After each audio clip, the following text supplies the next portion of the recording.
오늘 우리에게 주신 하나님의 말씀은 로마서 12장 2절 말씀입니다.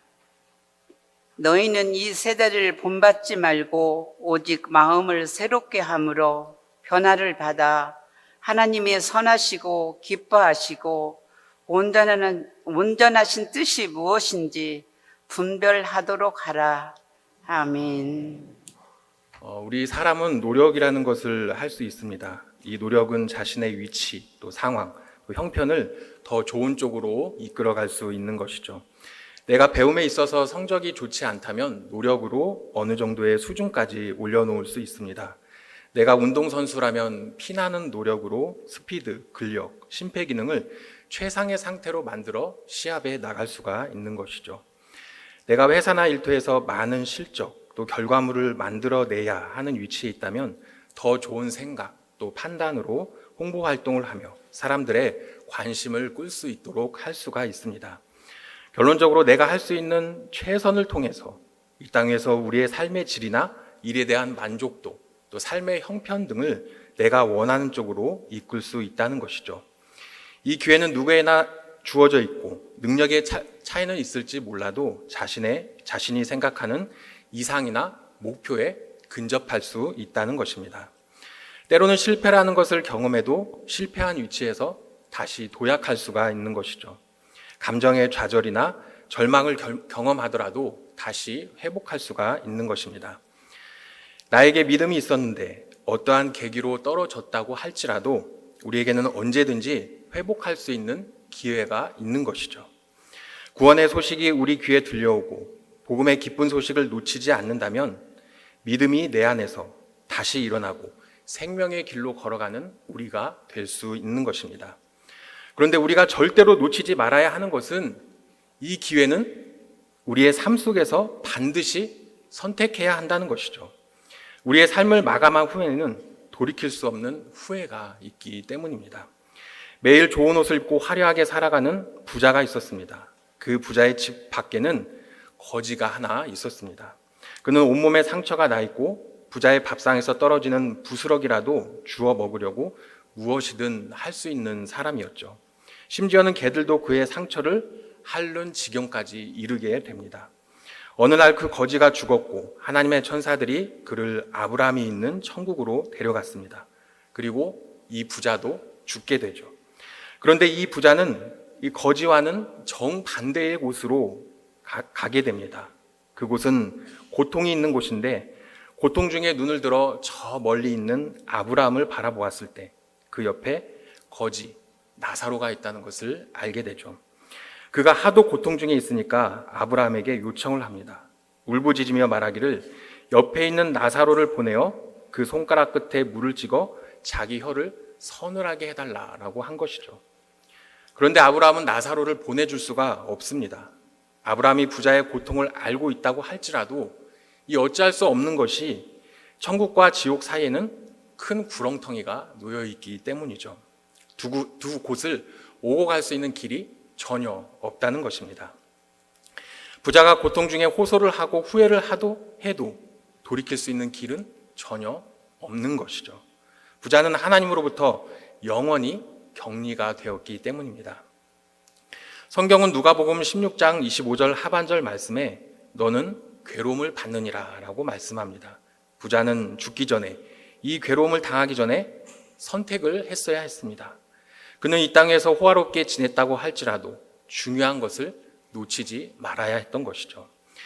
데살로니가후서 1장 8절 말씀에 하나님을 모르는 자들과 우리 주 예수의 복음에 복종하지 않는 자들에게 형벌을 내리시리니 라고 말씀합니다. 하나님을 모르는 자들은 하나님과의 인격적인 관계가 없다는 것을 의미합니다. 그들에게 믿음이 없다는 것을 말하고 있는 것이죠.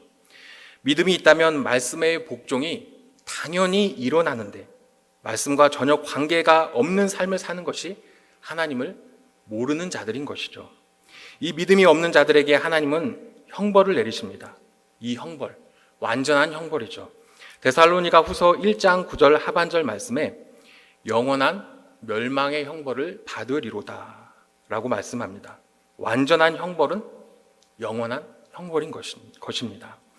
나사로가 들어간 곳은 영원한 곳인데 부자가 들어간 곳 또한 영원한 곳이죠. 똑같이 영원한 곳을 가게 되지만 한쪽은 고통의 끝을 맺을 수가 없습니다. 완전한 곳입니다. 형벌이 완전하다는 것이죠. 완전한 행복, 완전한 기쁨은 좋은데 완전한 형벌은 두려움으로 다가올 수밖에 없습니다. 그렇지만 오늘 본문은 우리에게 말씀하고 있습니다. 하나님과 인격적인 관계를 맺고 있는 것이 무엇인지 말씀하고 있는 것이죠. 믿음이 무엇인지 말씀하고 있다는 것입니다. 오늘 주시는 말씀을 통하여서 하나님과의 인격적인 교제, 믿음이 있는 자의 모습에 대해서 함께 은혜를 나누고자 합니다. 첫 번째는 이 세대를 본받지 않는 것입니다. 우리가 사사기의 말씀을 보면은 순환 구조로 이루어져 있음을 알게 됩니다. 이스라엘 백성들의 죄의 모습들이 나타났을 때 하나님은 그들에게 심판을 내리시죠. 그들이 심판으로 인한 고통 가운데 이 회개의 모습을 보이자 하나님께서 자비를 베푸셔서 사사를 세우시고 다시 그들을 구원케 하십니다. 사사기의 말씀이 바로 이러한 과정들의 반복이라는 것입니다. 그런데 문제는 백성들이 이 고통 가운데 있을 때의 회개의 모습이 진정한 회개가 아니었다는 것이죠. 사사기 4장 3절 말씀입니다. 야빈 왕은 철병거 900대가 있어 20년 동안 이스라엘 자손을 심히 학대했으므로 이스라엘 자손이 여호와께 부르짖었더라. 하솔 땅의 가나안 왕 야빈이 백성들을 심히 학대했기 때문에 백성들은 고통 가운데 있었습니다. 그렇기에 하나님께 부르짖은 것이죠. 그런데 그것이 자신들의 죄에 대한 회개가 아니라 아프고 힘드니까 하나님을 향해서 자신들을 구해달라는 간구였다는 것입니다. 자신들의 죄를 본 것이 아니라는 것이죠. 사사기 6장 6절 말씀에 이스라엘이 미디안으로 말미암아 궁핍함이 심한지라 이에 이스라엘 자손이 여호와께 부르짖었더라. 이스라엘이 미디안으로 말미암아 부르짖었는데 그 이유가 있습니다. 동방의 연합군 미디안이 이스라엘의 땅끝 가사까지 쳐들어왔기 때문에 먹을 것을 하나도 남겨두지 않았기 때문에 이스라엘 백성들은 죄로 인해서 괴로웠던 것이 아니라 배고프기 때문에 굶주렸기 때문에 하나님께 부르짖었다는 것이죠. 이 말씀을 통하여서 혹시 우리의 모습, 나의 모습은 어떤지 우리는 생각해 보게 됩니다. 우리가 하나님을 찾을 때 현실의 많은 문제들만을 놓고 찾는 것인지 아니면 하나님과의 깊은 교제를 이루지 못하는 회개의 모습이 내 안에 들어와서 하나님께 나의 잘못을 간구하면서 찾는 것인지 우리는 뒤돌아보게 되는 것이죠. 우리는 하나님과 단절되는 순간부터 걷잡을 수 없는 죄의 모습들이 우리에게 찾아오게 됩니다. 사도 바울은 이 세대를 본받지 말라라고 말씀했는데 이 세대는 무슨 모습을 하고 있기에 본받지 말라라고 했을까요? 마태복음 12장 39절 상반절 말씀에 예수께서 대답하여 이르시되 악하고 음란한 세대가, 이 세대는 악하고 음란한 세대이죠. 이것은 그 당시뿐만 아니라 지금 이 세대와 더불어 앞으로의 세대에도 해당되는 말씀입니다. 이 악한 세대 속에서 우리의 믿음, 나의 믿음을 지켜나가기가 쉽지 않다는 것을 알게 되죠. 이 나아만 장군은 엘리사가 말한 대로 요단강에서 몸을 7번 씻은 후에 그의 나병이 낫게 됩니다. 그리고 엘리사를 찾아와 말합니다. 열왕기하 5장 15절 중반절 말씀에 내가 이제 이스라엘 외에는 온 천하에 신이 없는 줄을 아나이다. 나아만은 온 세상에 오직 한 분이신 그 하나님을 인정하게 되는 것입니다. 나아만은 하나님을 주로 인정했지만 그의 삶 가운데 어찌할 수 없는 부분이 있었습니다. 아람 왕의 측근인 나아만은 다메섹 림몬 신당에서 열리는 종교의식의 왕이 참석할 때 함께 할 수밖에 없었다는 것이죠. 나아만은 비록 나에게 이러한 모습이 있지만 주님께 이 종을 용서해 달라라고 말합니다. 나아만이 온전히 하나님께 마음을 돌렸을지라도 현실 속에서 만나는 어려움이 그에게 있었다는 것이죠. 우리가 온전히 하나님을 향한 마음이 있을지라도 이 약하고 음란한 세대 속에서 그 마음을 지키기가 쉽지가 않은 것이죠. 나아만이 겪어야 했던 상황이 찾아올 수 있고 우리의 마음속에 있는 욕심, 그것이 하나님보다는 세상의 것을 더 바라보게 만든다는 것입니다. 오히려 세상의 문화 속에서 죄 가운데 있던 자들이 회개하고 하나님께 돌아와 하나님 안에 있다고 자부하던 사람들보다 더 크고 훌륭한 믿음을 보여줄 때가 있습니다. 방금 말씀드린 나아만 또한 이스라엘 백성들을 부끄럽게 만들었죠. 이스라엘 백성들은 하나님과 바알을 동시에 섬기면서 하나님을 모독했지만 나아만은 하나님 한 분만을 인정해 드렸다는 것입니다. 지금 이 순간에 우리의 모습 안에도 나의 필요 또 나의 만족을 채워줄 수 있는 것이 하나님 대신에 있을 수가 있습니다. 그렇다면 우리 안에 회개가 필요한 시점이죠. 다행인 것은 우리 말씀 속에서 이스라엘 백성들에게 진정한 회개가 일어난다는 것입니다. 사사기 10장 10절 말씀에 이스라엘 자손이 여호와께 부르짖어 이르되 우리가 우리 하나님을 버리고 바알들을 섬김으로 주께 범죄하였나이다 하니, 백성들은 하나님께 범죄하였다라고 고백합니다. 드디어 자신들의 죄를 인정한 것이죠. 하나님의 말씀에 순종치 않고 온갖 신들을 섬기며 하나님을 떠났던 자신들의 죄를 회개하게 된 것입니다. 우리의 마음과 내 마음에 하나님 대신에 다른 것이 들어와 있다면 회개할 수 있기를 축복합니다. 진정한 회개, 이것은 행동으로 옮겨지게 됩니다. 사사기 10장 16절 상반절 말씀에 자기 가운데에서 이방 신들을 제하여 버리고, 백성들은 이방 신들을 없애버렸습니다. 마찬가지로 우리의 마음속에 하나님보다 더 좋아했던 것을 없애버리는 것이죠. 이스라엘 백성들이 섬겼던 신들처럼 우리의 마음속에 하나님보다 더 좋아하는 것이 너무나 많습니다. 바로 그것을 버리는 것이 이 세대를 본받지 않는 것이다 라고 말씀하고 있죠. 하나님의 말씀대로 사는 것이 어려운 것은 사실입니다. 우리는 진리를 붙들려고 하지만 세상은 그것이 무슨 도움이 될 수 있냐라고 말하죠. 사탄은 우리의 중심, 마음과 행동을 하나님 중심이 아닌 세상 중심으로 바꾸어 무력화시키려고 합니다.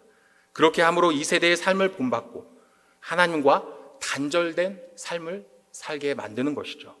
이 어려운 상황 속에서도 회개가 일어나며 내가 하나님보다 더 좋아했던 것을 버릴 수 있기를 축복합니다.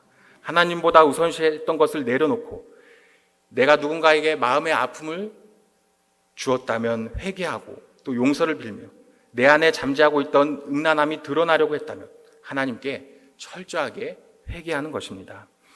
이 땅에서 악하고 음란한 세대 속에서 믿음의 자녀가 무엇인지 행동으로 보여줄 수 있는 우리 모두가 될 수 있기를 축복합니다. 두 번째로 마음을 새롭게 함으로 우리는 변화되어야 한다는 것이죠. 이 에디오피아 여왕 간다게의 모든 국고를 맡은 권력이 있는 내시는 예루살렘에 왔다가 돌아가며 이사야의 글을 읽고 있었습니다. 그때 빌립이 성령의 인도함으로 그에게 달려가 읽는 것을 깨닫느냐라고 묻게 되죠.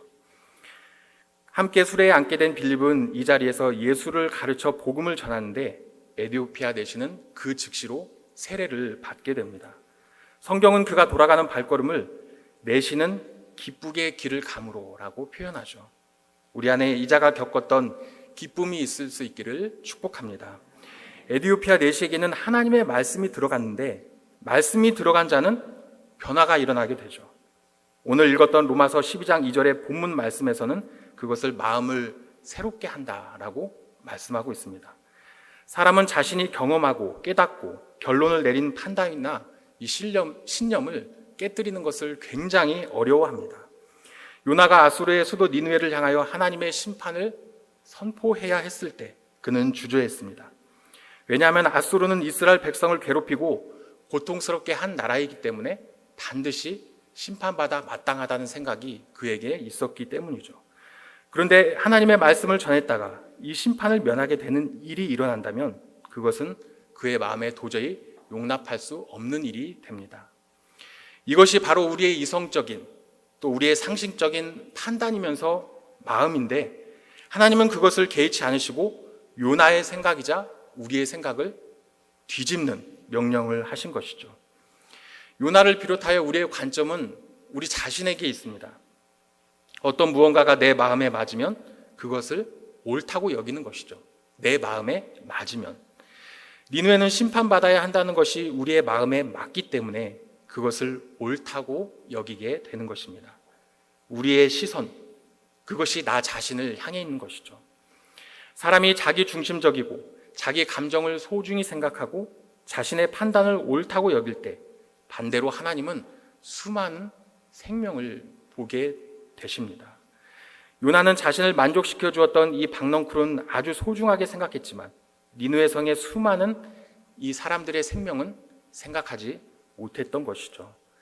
마태복음 16장 24절 하반절 말씀입니다. 누구든지 나를 따라오려거든 자기를 부인하고 자기 십자가를 지고 나를 따를 것이니라. 믿음은 하나님의 마음을 생각하며 하나님의 뜻을 구하는 것입니다.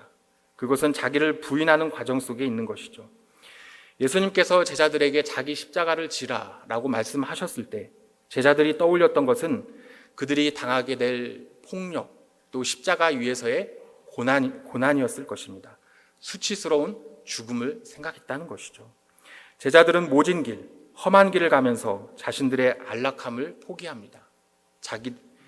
자기를 부인한 것이죠. 이 제자들 중에 베드로를 보면 예수님이 잡히시던 밤에 예수님을 3번이나 부인합니다.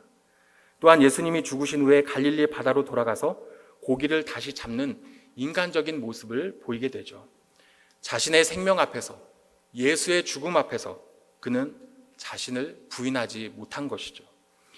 예전에 베드로의 모습은 주는 그리스도시요 살아계신 하나님의 아들이시다 라는 믿음의 고백을 드렸지만 온전한 순종을 드리지 못했다는 것입니다. 하지만 부활하신 예수님을 만난 후에 예수님께서 베드로에게 무려 3번이나 내가 나를 사랑하느냐라고 물어보심으로 베드로의 사명을 다시 재확인하게 되는 것이죠. 예수님의 말씀으로 사명을 다시 받은 그는 많은 병자를 고치고 죽은 자를 살리는 역사가 나타나게 됩니다. 또한 복음을 전하다가 감옥에 갇히는 일이 생기게 되죠. 그의 육적인 모습은 자기를 부인하는 과정 속에 있었던 것입니다. 그러나 그의 마음은 분명 새롭게 되었다는 것입니다. 그의 시선과 마음이 하나님께로 고정되어 있기 때문에 육의 고난이 그에게 문제될 것이 아무것도 없었다는 것이죠. 잠언 16장 32절 말씀입니다. 노하기를 더디하는 자는 용사보다 낫고 자기의 마음을 다스린 자는 성을 빼앗는 자보다 나으니라. 마음을 다스린 자는 성을 빼앗는 자보다 낫다라고 말씀합니다. 성을 빼앗는 자의 이미지를 떠올려 보면 강인하고 좋은 무기를 가지고 있고 많은 군사들을 떠올릴 수 있습니다. 그런데 마음을 다스린 자가 이러한 자들보다 낫다라고 말씀하죠. 우리가 흔히 쓰는 말로 마음 먹기에 달려있다라고 하는데 틀린 말이 아닙니다. 마음 먹기에 따라 할 수 있음과 할 수 없음이 결정이 되는 것이죠. 겉으로 보여지는 모든 행동의 이면에는 사람의 속마음이 나타나게 되는데 마음 먹기에 따라 그 사람의 겉모습이 결정이 되는 것이죠. 이처럼 중요한 우리의 마음이 하나님을 향한 열정으로 가득하다면 그 사람의 겉모습은 베드로와 같은 고난이 있을지라도 두려움과 불안이 나타나지 않는다는 것입니다. 새롭게 된 그의 마음이 모든 것을 결정하게 되죠. 고통스러운 육의 고난도 나의 열정, 복음을 전하는 그 열정을 막을 수가 없다는 것입니다. 베드로의 열정을 보고 우리는 부러워하기도 하고 나도 저렇게 복음을 위한 사람이 되었으면 좋겠다라고 생각할 수 있습니다. 또는 나는 저렇게까지 감당할 수 없어 라고 말하기도 합니다.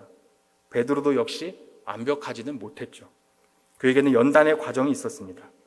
우리 또한 이러한 훈련의 과정이 필요하다는 것이죠. 하나님의 말씀을 계속해서 접하고 그 말씀 하나하나를 묵상함으로 말씀이 나의 삶을 다룰 때 우리는 분명한 변화가 일어나게 되는 것입니다. 우리의 심령이 말씀으로 다루어질 때 흔들림 없는 믿음 생활이 가능하게 되는 것이죠. 기본이 중요한 이유가 여기에 있습니다. 예배를 통하여서 들리는 말씀, 내가 의지적으로 읽고 배우는 말씀을 통하여서 끊임없이 하나님의 뜻을 구하고 또 하나님의 마음에 합당한 자로 변하게 되는 것입니다. 우리가 지금 하고 있는 것에 집중하면 놀라운 변화가 일어날 줄 믿습니다. 우리가 매 예배 시간마다 담임 목사님께서 전해주시는 이 은혜의 말씀들을 듣게 되는데 매일 기대감이 생기게 되죠. 그 기대감은 집중하게 되고 또 말씀의 갈증이 풀리게 되는 것입니다. 말씀을 듣는데 좀 더 의지적인 노력으로 우리는 집중을 하게 되는 것이죠. 내가 드리는 구역 예배, 또 기도 모임이 있을 때 나에게 주시는 말씀이 무엇일까 하고 좀 더 깊이 묵상하고 생각하게 되는 것입니다. 지금 내가 하는 자리, 내가 지키고 있는 자리에서 좀 더 말씀을 사모하고 듣는 귀를 여는 것입니다. 이 안에 축복이 있습니다. 나에게 주어진 좋은 기회와 이 시간들을 낭비하지 않고 늘 하나님의 말씀 안에서 하나님과 동행하는 귀한 삶을 살아가는 우리 모두가 될 수 있기를 축복합니다. 우리 세 번째는 하나님의 선하시고 기뻐하시고 온전하신 뜻을 분별해야 한다는 것이죠. 이 누가복음 2장 말씀을 보면은 안나라는 여 선지자가 나오게 됩니다. 이 여인은 결혼한 지 7년 만에 과부가 되었는데 84살이 될 때까지 성전을 떠나지 않고 기도하며 예배하며 금식하며 예루살렘을 위하여서 기도한 여인이죠. 꽤 오랜 시간을 성전에서 보냈다는 것입니다. 이 여인은 아기 예수가 부모의 품에 안겨 성전으로 들어올 때 한눈에 메시아임을 알아보게 됩니다. 그녀의 영적인 눈이 떠졌다는 것을 의미하죠. 그 당시에 많은 자들이 예수를 직접 보고 예수의 많은 기적과 역사를 보아도 믿지 못했던 상황이었음에도 불구하고 회개하지 못하는 일이 벌어졌지만 이 여인은 아기 예수를 보고 메시아임을 단번에 알아본 것입니다. 그녀의 일상을 통한 경건 생활이 예수를 알아봤다는 것이죠. 한 사람의 가치관, 이 신념은 그 사람의 생활 환경을 통하여서 좌우되는데 이 안나라는 여인은 성전에서 예배하고 기도하는 이 삶을 통하여서 자신의 영적인 시야를 넓혀간 것입니다.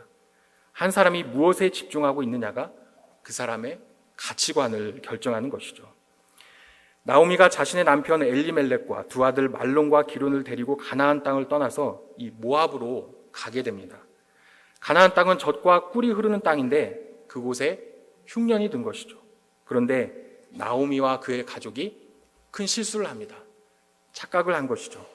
가나안 땅은 이 젖과 꿀이 일시적으로 중단될 수는 있지만 다시 회복할 수 있습니다. 그런데 이방 땅으로 갔다는 것은 젖과 꿀이 아예 없는 곳이죠. 아예 단절된 곳으로 갔다는 것입니다. 그것은 하나님과의 단절을 의미하죠. 하나님이 계시지 않는 곳으로 이동했다는 것입니다. 나오미와 그 가족은 이 흉년이라는 표면적 현상에 집중하고 있었던 것이죠. 하나님께 집중하고 있었다면 분명 상황은 달라졌을 것입니다. 왜냐하면 말씀에 그 이유가 분명하게 나와 있기 때문이죠.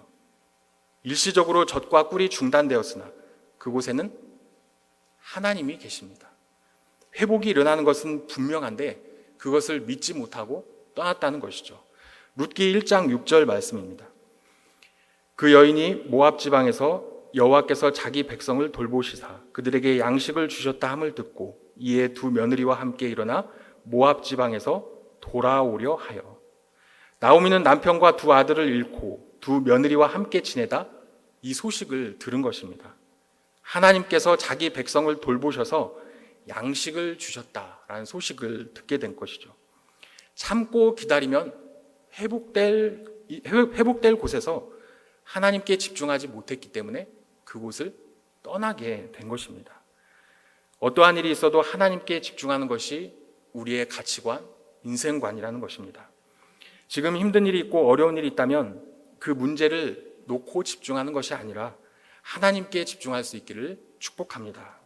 하나님께 집중하면 선하시고 기뻐하시고 온전하신 뜻이 무엇인지 우리는 알게 되는 것이죠. 우리의 삶이 오로지 예수를 생각하고 말씀을 생각하고 예배에 집중할 때 하나님의 인도하심을 받는 것입니다. 가나안 땅에 머물러 있어도 분명히 해결해 주실 문제였는데 그것을 피하고자 이방 땅으로 간 것은 하나님의 뜻을 분별하지 못했다는 것이죠. 우리가 무엇을 최고의 가치로 두느냐는 아주 중요합니다. 내 마음과 온 정신이 무엇을 생각하고 있느냐 하는 것이죠.